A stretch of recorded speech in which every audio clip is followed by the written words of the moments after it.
Okay, some new parts for the router. This came from Rimfire Magic, a UK based company. I'll put links and whatnot in the description down below so you can go and have a look at some of this stuff.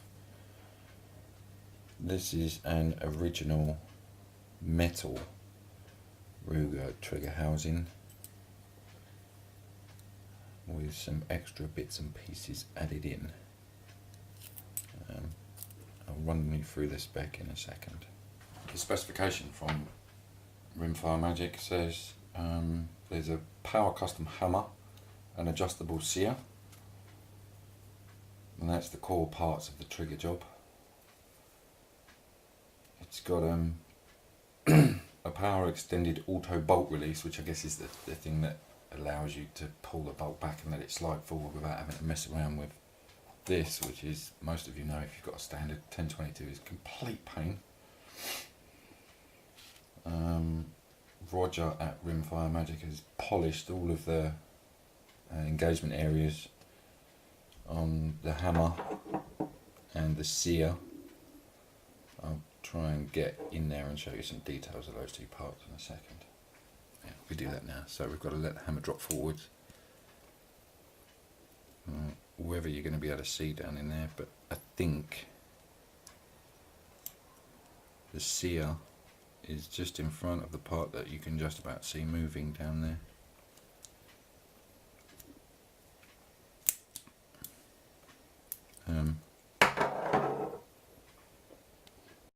The magazine release on this particular one is made by Rimfire Magic. Damn, camera won't focus when it's zoomed like this. It's custom made. Now the magazine release feels a bit rough towards the back, but it's only once it's gone past the point where it'll actually release the magazine, so it's not too important. I'm sure it will smooth up over time. This has got brand new parts in it, so obviously it's going to be rough for a while. Now, according to an email that I got from Roger at Rimfire Magic, some of these they use standard parts in. Looking at it, the trigger blade looks like it's a non-standard one. Obviously, anyone that's got a Ruger, you can see this is standard. But lots and lots of bits and pieces in here look like non-standard aftermarket parts. This is the bit you have to sand out to make your bolt release stay back. I will get a stainless steel safety plunger for it. But the trigger release on it is about 1,000,000 times better than mine. It's hard to see. I'll give you some slow motion footage of this once I've actually got it in the gun. But you can see it. It's so light and it doesn't feel rough and grainy like the original one does. So I mean, I ordered it. I spoke to Roger earlier on in the week and asked him if I could have an all metal trigger group.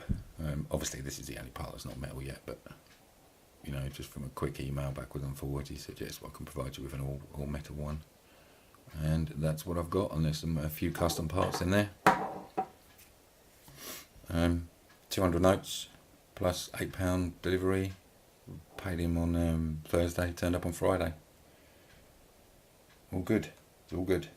There's another part coming, but the missus is buying me that for a Christmas gift as a stock. That's going to need to be painted because it's green and I don't want a green stock. So I'll put a video up of prepping and painting the stock after Christmas sometime. But for now, well, let's get the rifle out and we'll take the old trigger group out and put this one in.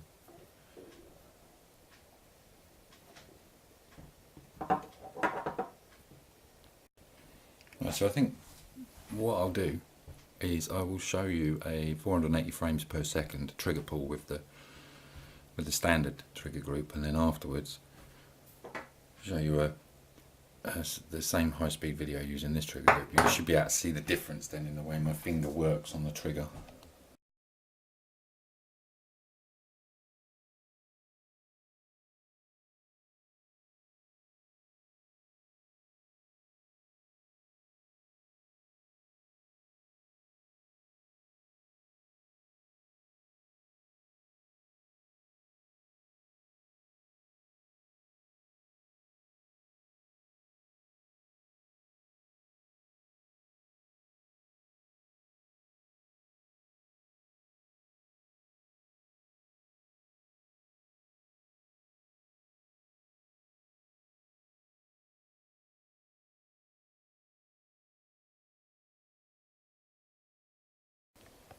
Mate, the junk you have to have out here to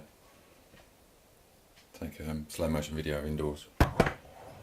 You have a 50 watt bulb, 50 watt halogen bulb to point there, because when you're doing slow motion, there's a strip light in here. The strip lights flash. I don't know if people realise, but when you're doing slow motion, you get really quite a nasty effect. Those two pins, one here and one here, aren't in there very well, very tight at all.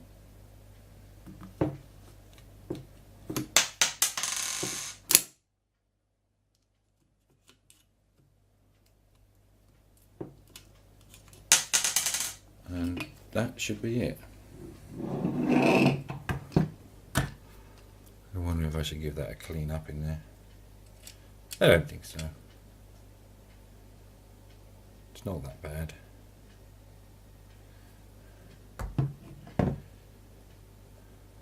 So, quite simply, I think I just need to make sure everything's in place.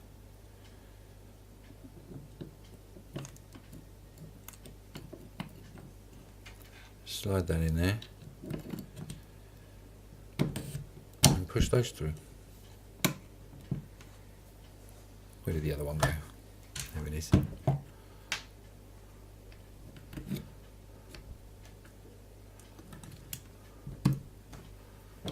And that's it.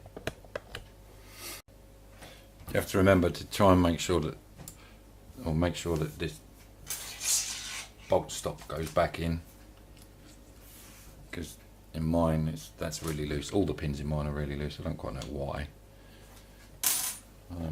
So now we've just got to get that back in the stock. They're pretty strong. So one more time, we'll check we're clear. It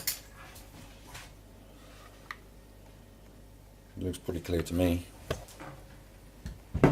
We'll see if we've got the auto bolt release gadget. Yes, we have, which is nice. And then I'll show you a super slow motion trigger pull.